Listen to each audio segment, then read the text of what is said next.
Hello नमस्कार, स्वागत आहे तुमचं आपल्या नवीन एका व्हिडिओमध्ये।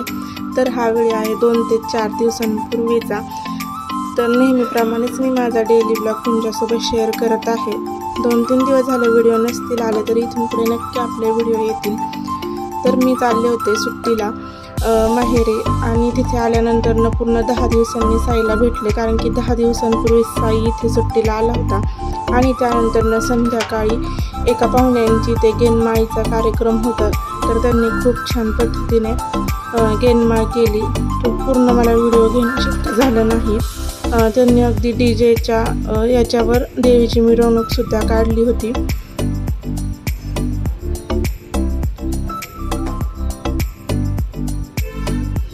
तर तिथे कार्यक्रम झाल्यानंतर आम्ही जेवलो वगैरे, आणि नंतर घरी आलो। जेवणामध्ये मस्तपैकी पुलाव, भात, बुंदी, पुरी आणि भाजी असा बेत होता। त्यानंतर हा दुसऱ्या दिवशीचा दिवस आहे, ज्या दिवशी आम्हाला जायचं होतं नगरला मावशीकडे। तर एवढ्या बॅगांसहित आमचा प्रवास हा चालू झाला। जायचं तर 4 दिवसांसाठी होतं, पण बॅगा मात्र भरपूर असतात। लहान मुलं सोबत असले की आपण भरपूर सामान नेतोच, कारण की मग त्यांच्या औषधं वगैरे ह्या गोळ्या ते तर आपल्याला घ्यावंच लागतात, किंवा त्यांचे कपडे म्हणा। तर आम्हाला जायचं होतं बसनी, पण माझा भाऊ जो वहिनींना सोडण्यासाठी जायचा होता नगरच्या तिथे पुढेच, मग आम्ही सुद्धा त्यांच्याच गाडीत गेलो, कारण की त्यांचा प्लॅन अचानक ठरला होता।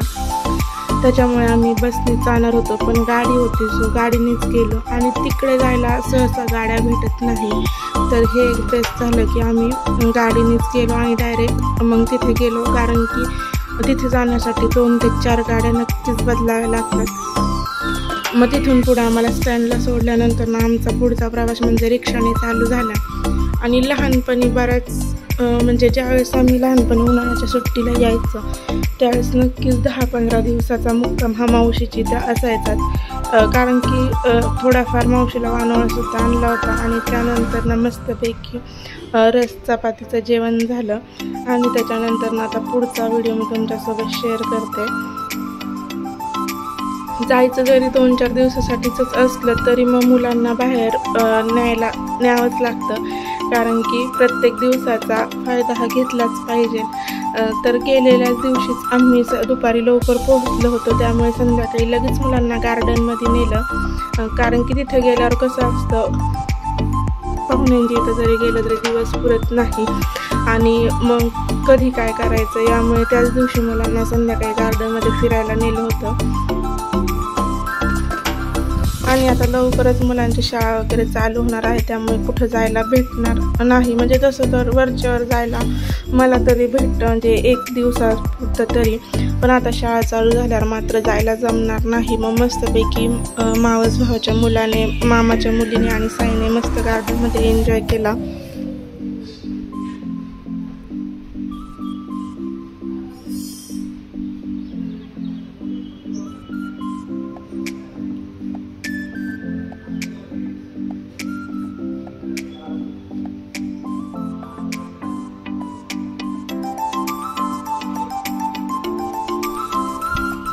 साईला पण असं आमच्या इकडे म्हणजे शेतात असल्यामुळे असं बाहेर जास्त जायला भेटत नाही, आणि मग कधी आम्ही जर पुण्याला वगैरे जर हॉस्पिटलमध्ये घेऊन गेलो तर नक्कीच गार्डनमध्ये सुद्धा जातो, कारण की मुलांना तेवढाच एक वेगळा चेंज असा भेटतो, आणि मग ते चांगले खेळतात पण। नाही तर मग घरी असलं की फक्त त्यांच्या मागे, आणि ते पण आपल्या याच्यात राहतात, मग त्यांना मनमोकळेपणाने खेळायला भेटत नाही। मग असं बाहेर कुठं गेलं की नक्कीच त्यांच्यात तरी थोड्याफार पद्धतीने आपल्याला हे करावंच लागतं। मग आता तिथे गाडीची राईड होती, तर त्यांनी सुद्धा मारली, आणि मस्त असं मुलांनी एन्जॉय केला।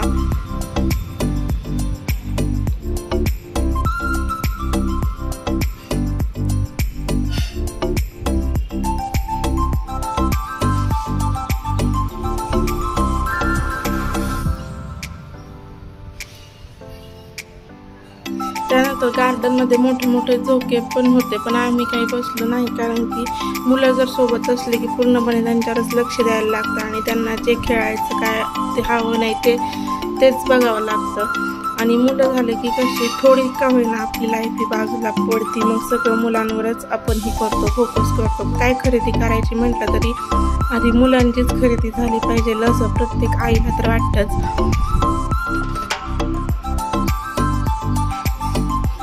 खूप मोठं आणि छान असं हे गार्डन होतं. त्यानंतर ना आम्ही गेलो ते म्हणजेच तिथं बाहेरच अशी खाऊ गल्ली होती तिथे. आणि मी नेहमी बाहेर गेलं की मला भरपूर असं वेगवेगळं काहीतरी खायची आवड ही आहेच आणि त्याच्यामुळे ती सवय साईला सुद्धा लागली.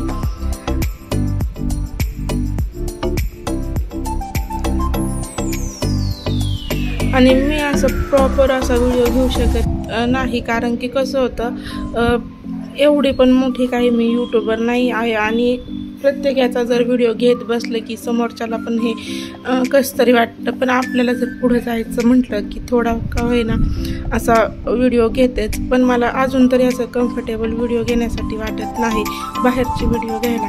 घरातले व्हिडिओ मी प्रॉपर घेत असते, पण बाहेरचे व्हिडिओ घ्यायला मला अजूनसुद्धा एवढं कम्फर्टेबल वाटत नाही. त्यानंतर ना पाणीपुरीचा आस्वाद घेतला आणि त्यानंतर मस्तपैकी वडापाववरता मारला. एक वडापाव इतका मोठा होता की तो सरत नव्हता. मुलांचं बाहेर आलं की हे घे ते घे चालूच असतं, पण खाण्याच्या नावाने म्हणजे खात नाहीत, पण त्यांना सगळं काही पाहिजे असतं. त्यानंतर ना आम्ही घरी जायला निघालो होतो. अंधार तर झालाच होता, 7-7:30 वाजले होते. आणि त्यानंतर ना थोडे व्हिडिओ घेतलेत मी 2-3 दिवसाचे, कारण की आता आम्ही इथं आलेला 4था दिवस आहे आणि 4 दिवस काही एवढं शूट केलं नाही. आणि ह्या जुन्या आठवणी फोटो, लहानपणीचे फोटो ते बघत बसलो होतो. जुने जे फोटो काढले त्यात नक्कीच लहानपणीच्या आठवणी या असतातच. आणि मग काल रविवार होता, तर रविवारचा छान असा माशाचा बेत केला होता. त्यामध्ये मासे फ्राय केले होते. त्यानंतर मटणाची भाजी असा छानसा बेत केला होता.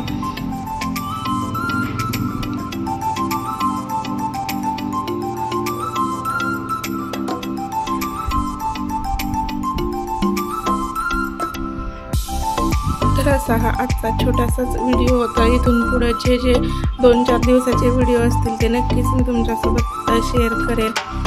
तर असा आजचा छोटासा व्हिडिओ होता. तुम्हाला जर आवडला असेल तर व्हिडिओ नक्कीच लाईक करा, शेअर करा आणि सबस्क्राईब करायला मात्र विसरू नका. व्हिडिओ पाहिल्याबद्दल धन्यवाद.